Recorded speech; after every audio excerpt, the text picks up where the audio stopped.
The soft blue light from the communication console flickered across Commander Jake Morrison's face as he sat in the dim control room of Luna Base. Outside the reinforced windows, Earth hung like a blue marble against the star-filled darkness. It was another quiet night shift, the kind where Jake usually caught up on reports and maintenance schedules. The emergency signal came through at 0300 hours, cutting through the usual background chatter of deep space communications. Jake had been monitoring transmissions for 12 years, but this signal was different. It was broadcasting on multiple frequencies at once. Reaching across the galaxy like a desperate scream, Jake adjusted the controls and filtered out the static. A voice emerged from the speakers, soft and musical, but filled with terror. The words were translated by the Universal Language Processor, but the fear needed no translation. "This is Prime Minister Cathara of the Zilani people. We send this message to all civilized worlds in the galaxy. Our peaceful planet faces destruction. The Korthak Empire approaches our world with a fleet of warships. We have no weapons, no armies, no way to defend ourselves. We'd beg for help from any who will listen." Jake sat forward in his chair. The Zilani were known throughout the galaxy as peaceful farmers and artists. Their world produced some of the most beautiful music and artwork in known space. They had never hurt anyone, never threatened any world. Why would anyone attack them? The message continued, and Jake's blood ran cold as he heard the details.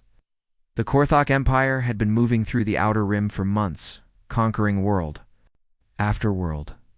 They were insect-like creatures, covered in natural armor, with forearms ending in razor-sharp claws. Their society was built on war and conquest. They saw peace as weakness and mercy as a disease to be eliminated. "We have sent this plea to every major power in the galaxy," Kethara's voice went on. "Altarian Federation says they cannot interfere. In local conflicts, the Centauri Republic claims neutrality. The Vegan Trade Union says helping us would be bad for business. One by one, every great civilization is turned away from our call for help." Jake's hands clenched into fists. He had heard this story before. The galaxy was full of powerful civilizations, but when peaceful worlds needed help, they all found excuses to look the other way. Non-interference policies, economic concerns, political complications. There was always a reason to let the strong crush the weak. "We have perhaps 2 weeks before the Korthak fleet arrives," the message concluded. "If anyone in the galaxy has the courage to help a peaceful people, please respond. We do not ask you to die for us, but we hope someone will at least try to help us live." The transmission ended, leaving Jake alone with the humming of the base's life support systems. He played the message again, paying attention to the technical details. The signal had been sent from the Kepler 442 system, about 47 light-years from Earth. It would take the fastest human ships 3 weeks to reach them. Jake knew he had to report this immediately. He activated the secure channel to Admiral Lisa Carter, head of Earth's deep space operations. Her face appeared on the screen, looking tired but alert despite the early hour. "Admiral, we have intercepted a distress signal from the Outer Rim. The Zilani are under attack by the Korthak Empire. They have requested help from every major galactic power and been refused." Admiral Carter's expression hardened. She was a woman in her 50s with gray hair and sharp eyes that had seen too much of the galaxy's cruelty. "Show me the message, Commander." Jake played the recording. As Admiral Carter listened, her face grew darker with each word. When the message ended, she was quiet for a long moment. "The Korthak Empire," she finally said. "I have read the reports about them. They strip worlds bare and use the populations as slave labor. They have conquered 16 systems in the last 2 years." "Yes, Admiral." "And according to our intelligence, they are classified as a Class 9 military threat. They have superior numbers and technology compared to most peaceful worlds." Admiral Carter stood up from her desk and walked to the window of her office on Earth. The blue planet turned slowly below, showing the lights of cities and the swirling patterns of clouds. "Commander, what do you know about Earth's classification?" In the Galactic Council, Jake was surprised by the question. "We are classified as a Class 12 death world, Admiral. Most galactic species consider our planet uninhabitable due to extreme weather, high gravity, and dangerous wildlife. And how do they classify us as a species? Yes. Barely evolved primitives who somehow survived on a world that would kill most galactic citizens within hours. Admiral Carter turned back to face the screen, and Jake saw something dangerous in her eyes. The galaxy thinks we are weak because we come from a dangerous world. They think our planet made us fragile and desperate. They have no idea what living on a death world actually does to a species. Jake began to understand where this conversation was heading. Admiral, are you considering a response to the Zilani distress call? I am considering more than that, Commander. I am considering showing the galaxy what Deathworlders are really capable of when they decide to protect the innocent. Admiral Carter moved to her computer and began pulling up files. The Zilani have been our trading partners for 15 years. They have never asked for anything except fair prices for their artwork and music. They have never threatened anyone, never shown aggression toward any world. Now they are going to die because the galaxy is too civilized to help them. What about the Galactic Council, Admiral? We would need official approval for any military intervention. The Council will debate for months while the Zilani are slaughtered. By the time they make a decision, there will be nothing left to save. Admiral Carter's voice was cold and determined. Commander, I want you to put out a call for volunteers. Every branch of the military, every civilian contractor, anyone who wants to help a peaceful world defend itself. Jake felt a chill run down his spine. Admiral, we would be massively outnumbered. The Korthok fleet reportedly has hundreds of ships. Numbers are not everything, Commander. The Korthok have never faced Deathworlders in battle. They have no idea what humans are capable of when we fight to protect something we care about. Admiral Carter pulled up a star chart showing the route to the Kepler 442 system. The galaxy has decided that the Zilani are not worth saving. Every great civilization has turned its back on them. But we are not a great civilization by galactic standards. We are primitive Deathworlders from a dangerous planet. Maybe it is time to show them what that really means. Admiral, this could change everything. If we intervene without Council approval, we could be seen as aggressors. Let them see us however they want, Commander. The Zilani will be dead if we do nothing. At least this way they will have a chance to live. Jake looked at the star chart, measuring the distance to the Kepler 442 system. It was a long way to travel for a fight they might not win. But the alternative was to let an entire peaceful civilization die while the galaxy watched and did nothing. We'll put out the call for volunteers immediately, Admiral. Good and Commander. Make sure they understand what they are volunteering for. We are not going to conquer the Korthok Empire. We are going to show them that some lines cannot be crossed, no matter how powerful you think you are. As the communication ended, Jake looked out at the stars and wondered if they were about to make history or simply add another tragedy to the galaxy's long list of failures. But for the first time in years, he felt proud to be human. The galaxy might have abandoned the Zilani, but Earth would not. The call for volunteers went out within the hour. The response to Admiral Carter's call for volunteers was overwhelming. Within 6 hours, over 10,000 applications flooded the communication systems at Earth Command. Soldiers, pilots, engineers, doctors, and civilians from every corner of Earth wanted to help the Zilani.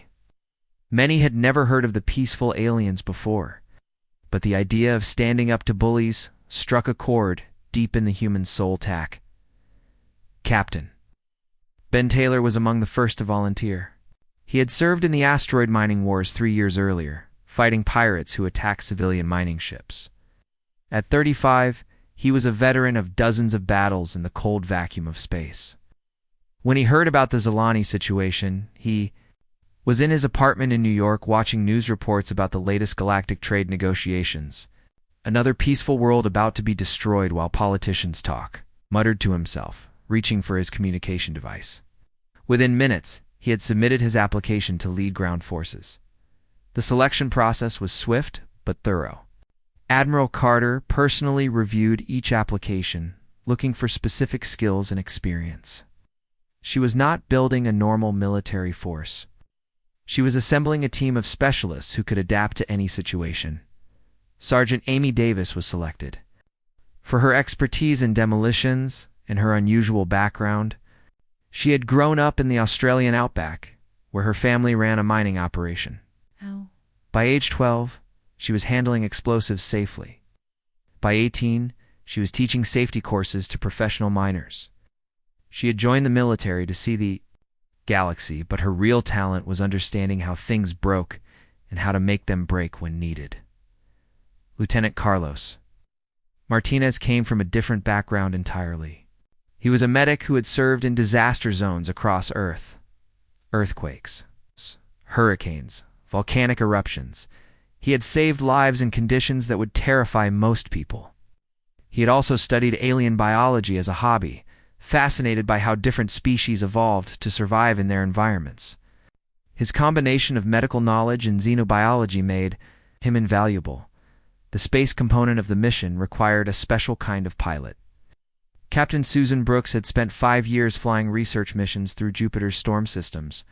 She was one of only a dozen humans who had successfully navigated the Great Red Spot, a hurricane larger than Earth that had been raging for centuries. Her reflexes were lightning fast, and her ability to read atmospheric conditions was legendary among her peers.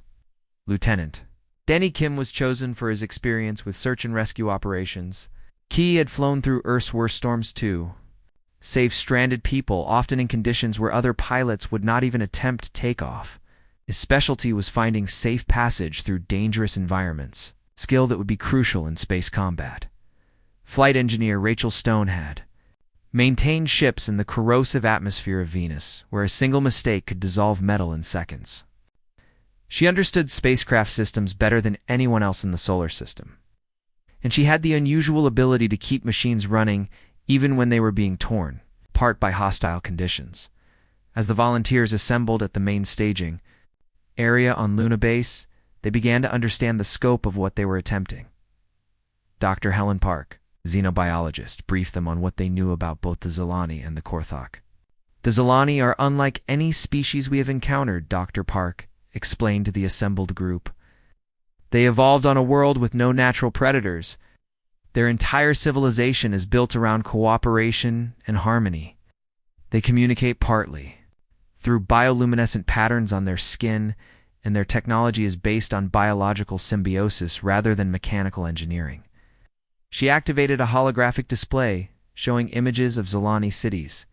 The structures looked more like living organisms than buildings, with curved walls that seemed to grow from the ground. Gardens and forests flowed through the urban areas, and everything pulsed with soft, colorful light. The Zilani have never developed what we would call a military.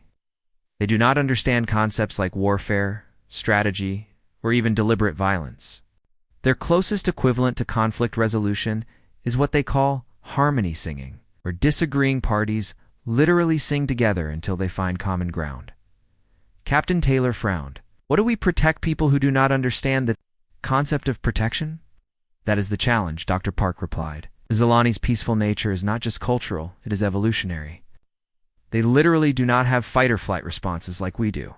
When threatened, they do not run or fight back. They try to communicate and find peaceful solutions, even when facing an enemy that wants to destroy them. The briefing continued with information about the Korthak Empire. The images that appeared on the holographic display made several volunteers shift uncomfortably in their seats.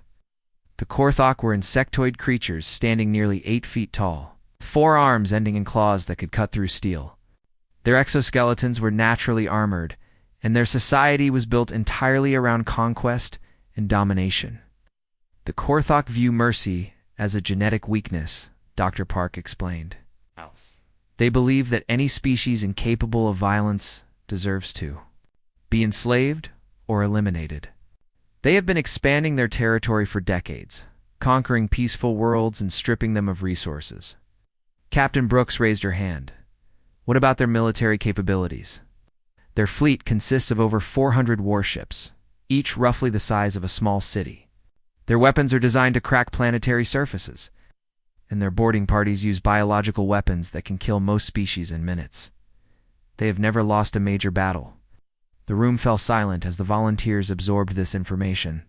They were facing an enemy with superior numbers, superior technology, and centuries of military experience. Most rational military planners would call the mission suicidal, Why has no one else helped the Zilani? Sergeant Davis asked. Dr. Park pulled up a galactic map showing the locations of major civilizations. The Altarian Federation claims that interfering would violate their non-intervention treaties. The Centauri Republic says they cannot spare ships from their own defense. The Vegan Trade Union argues that military action would disrupt commerce routes. Every major power has found a reason to avoid getting involved. And what about us? Lieutenant Martinez asked. How does the galaxy see Earth? We are classified as a Class 12 death world, Dr. Park replied. Most galactic species consider our planet uninhabitable. Our gravity is nearly twice that of most inhabited worlds. Our weather systems are violent beyond their comprehension. They see us as barely evolved primitives who somehow survived on a world that would kill them in ours. Captain Taylor stood up. So they think we are weak because we come from a dangerous world? Exactly. They do not understand that evolution on a death world does not create weakness. It creates strength. We are persistence hunters who evolved to chase prey across vast distances. We have redundant organs, rapid healing, and the ability to function under extreme stress. Most importantly, we have something the Korthok have never encountered, the ability to adapt and improvise under pressure. The volunteers began to understand their advantages. They were not just fighting for the Zilani, they were fighting to prove that being from a dangerous world made them dangerous in return. Admiral Carter arrived for the final briefing. She looked at the assembled volunteers with pride and concern. Y'all know the odds. You're sending one ship against a fleet of hundreds. We are risking everything to save a people who cannot even understand why they need saving. She paused, looking each volunteer in the eye. But we are not doing this because we have to. We are doing this because we choose to. The galaxy has shown its true nature by abandoning the Zilani. Now we will show them ours. The volunteers began final preparations for departure.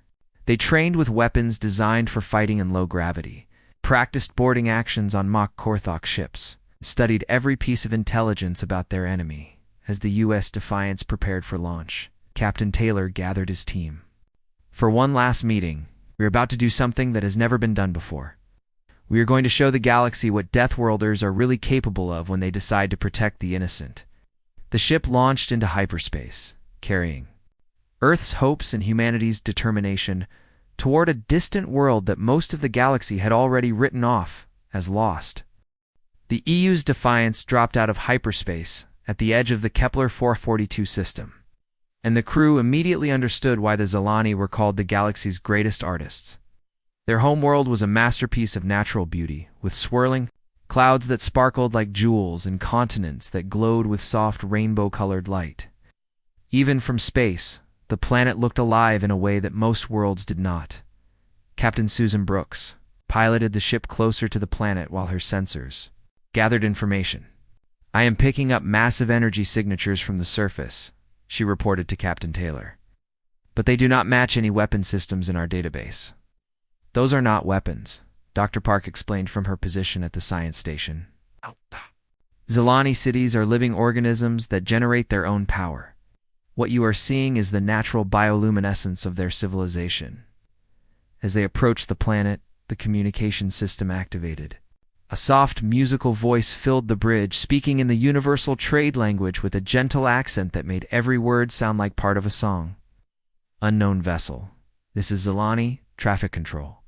We welcome you to our system. Please identify yourself and state your purpose. Captain Taylor moved to the communication station. This is Captain Ben Taylor of the Earth Defense Force. We received your distress signal and have come to offer assistance.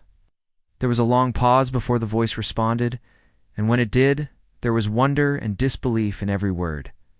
Earth. You are from the death world called Earth. But your people are classified as primitive survivors.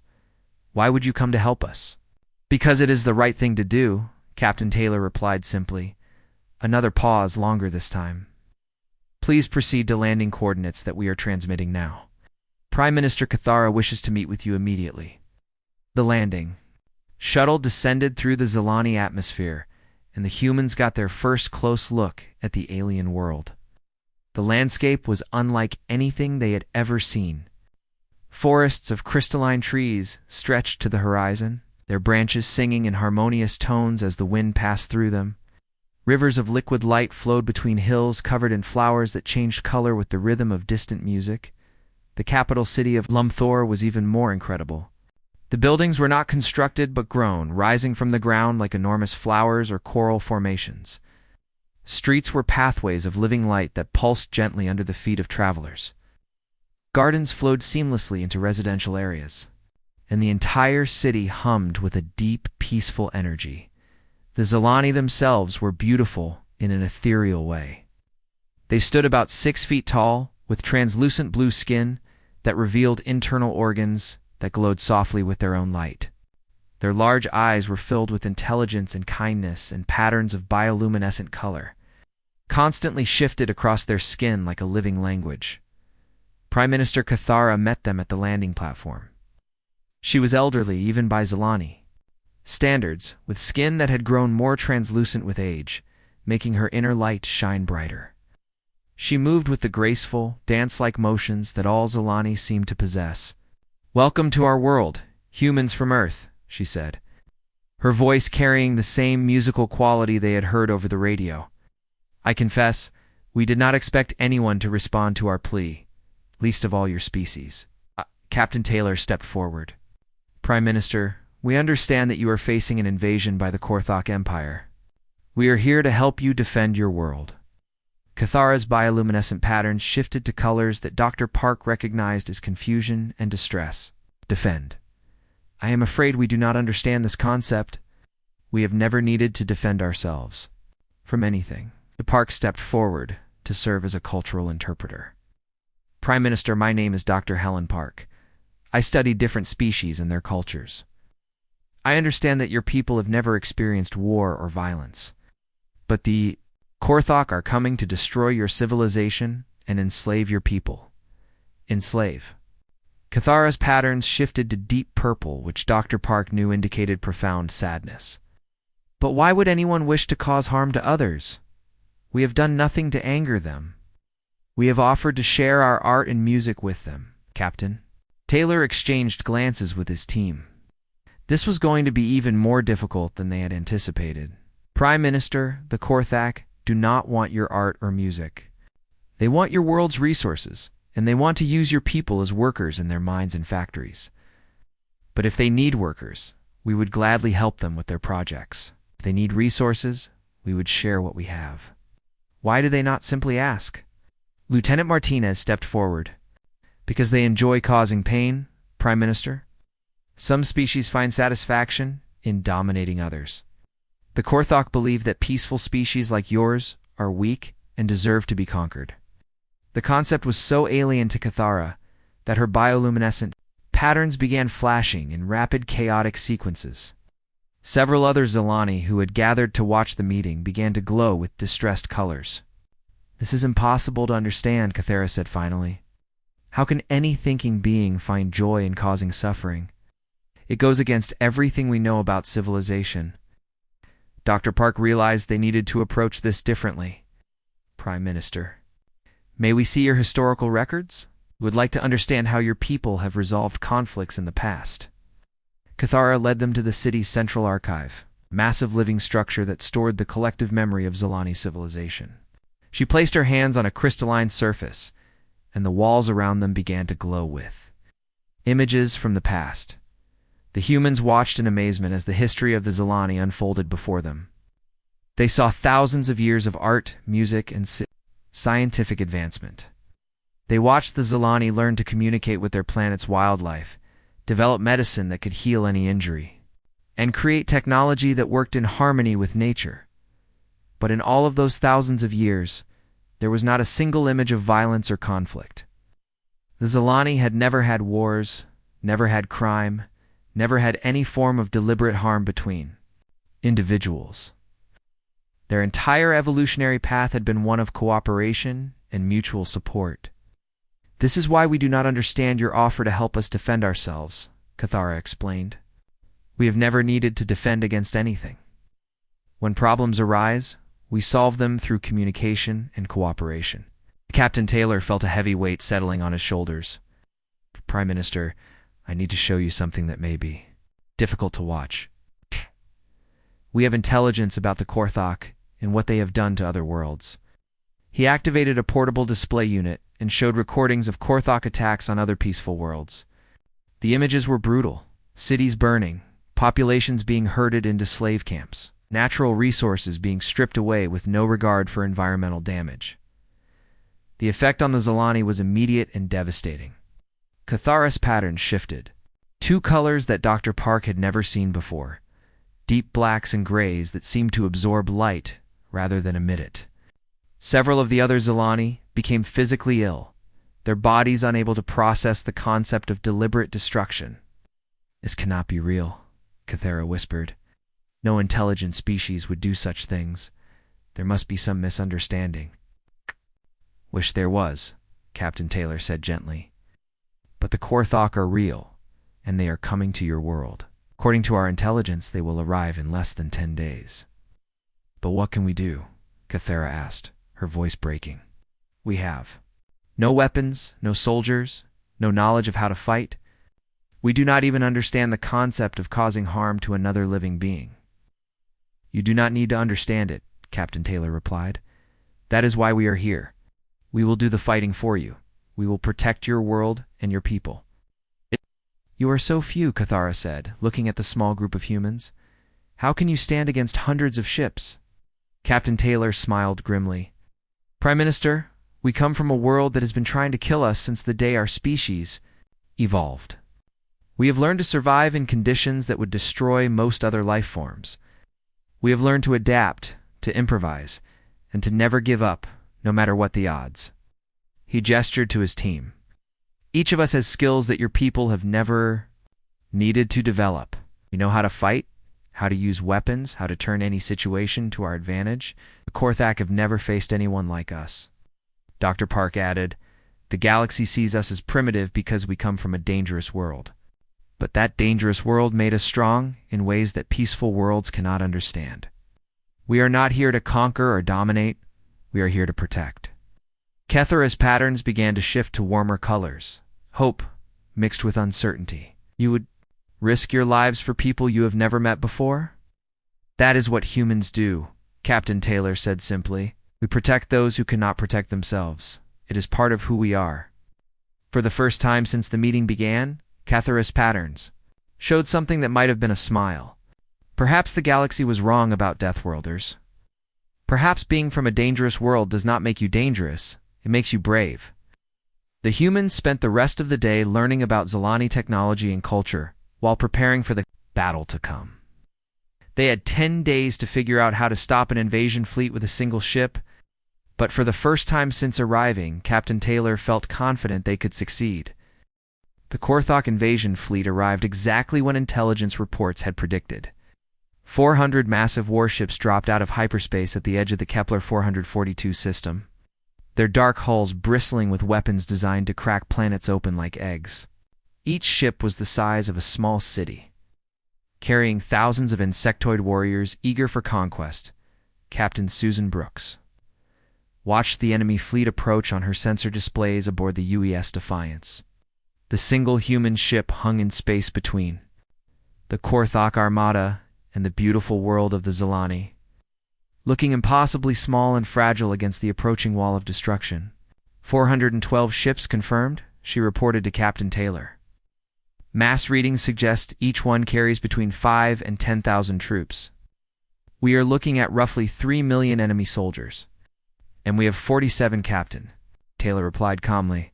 "I like those odds." His team looked at him as if he had lost his mind, but Captain Taylor was already thinking 3 steps ahead. The Korthok had never fought Deathworlders before. They had no idea what humans were capable of when cornered. The enemy fleet formed into perfect attack formations, their movements precise and predictable. The Korthok were warriors, but they were also bureaucrats who followed rigid military protocols. That predictability would be their weakness. A communication signal came through on all frequencies.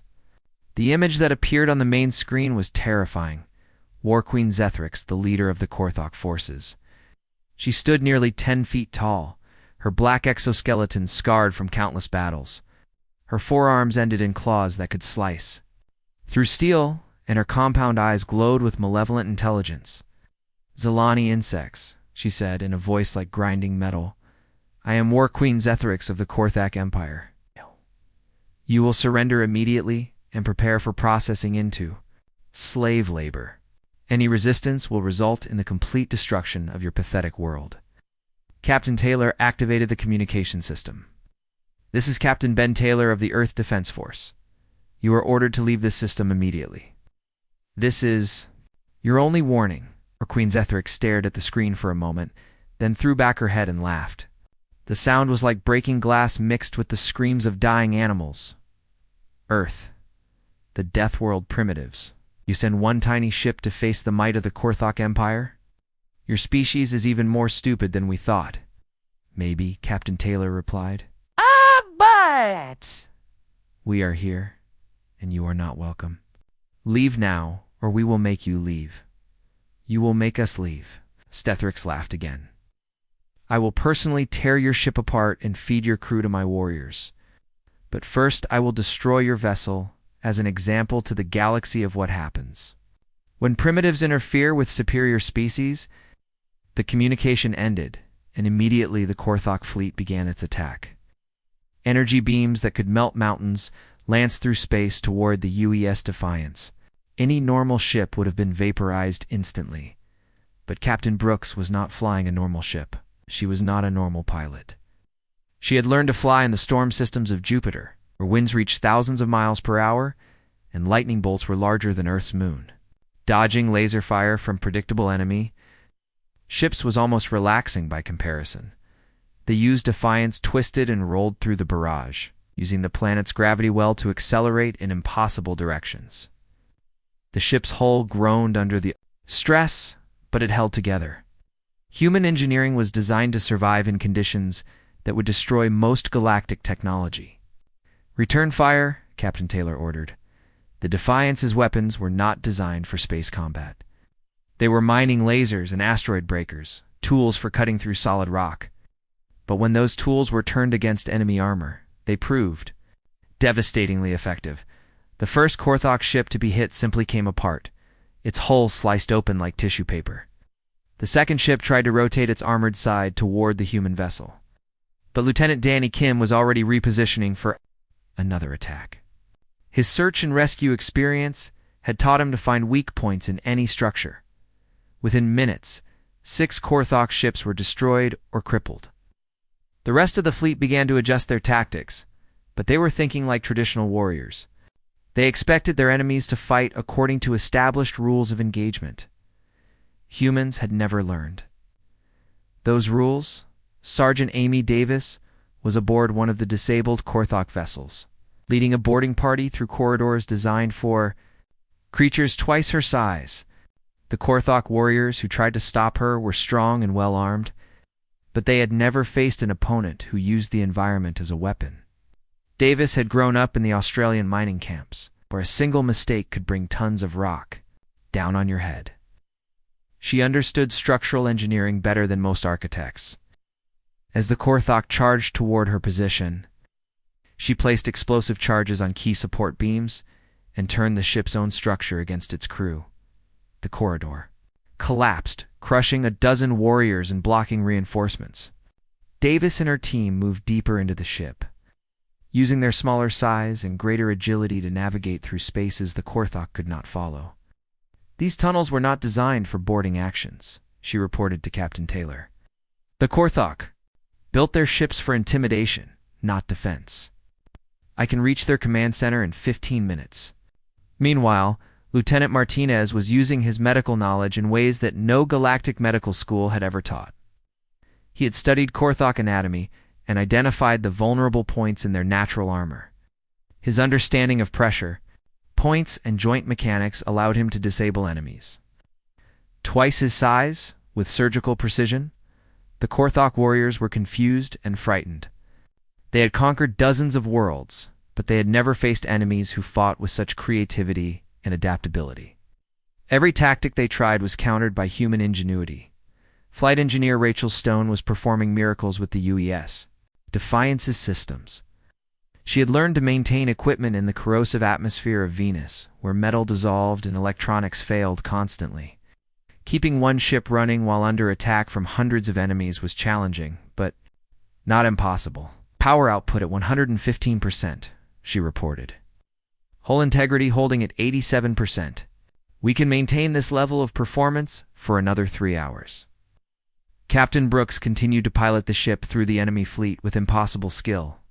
She was using tactics that no military academy had ever taught, because no military academies had ever trained pilots to fly through planetary storm systems. She understood three-dimensional combat in ways that the formation flying Korthok could not match. The battle reached its climax when War Queen Zethryx herself challenged Captain Taylor to single combat. It was a tradition among the Korthok. The enemy leaders would fight while their forces watched, and the winner would claim victory for their entire army. "I will face you personally, Deathworld scum," Zethryx broadcast across all frequencies. "When I tear you apart with my own claws, your pathetic crew will surrender and watch their world burn." Captain Taylor accepted the challenge without hesitation. He knew it was probably a trap, but he also knew that defeating the War Queen would throw the entire Korthok hierarchy into chaos. Their society was built on absolute obedience to the strongest leader. Without Zethryx, they would be lost. The duel took place aboard the Korthok flagship in a vast chamber designed to showcase the War Queen's power. Zethryx stood in the center of the room, her forearms spread wide, her claws gleaming in the artificial light. She was a perfect killing machine, evolved for combat and hardened by centuries of warfare. Captain Taylor walked into the chamber wearing standard human combat armor and carrying weapons that looked primitive compared to the Korthok's natural weapons. He was smaller, lighter, and appeared completely outmatched.